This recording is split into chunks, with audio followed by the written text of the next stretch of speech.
Hola, me llamo NOA MARTI SOLER, soy de la Falla Ciutat del artista fallero, soy del sector Benicalap, voy al colegio Nuestra Señora del Carmen y San Vicente de Paúl y en septiembre voy a empezar primero de la ESO. Yo soy fallera desde que nací porque mi familia es de mi falla desde pequeños. Me gusta la indumentaria valenciana porque yo creo que muestra el trabajo de las fallas y todo eso y es muy bonita.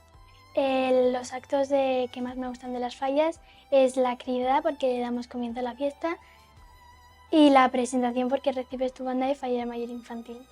Mis falleras mayores infantiles referentes son Marina García y Paula Nieto.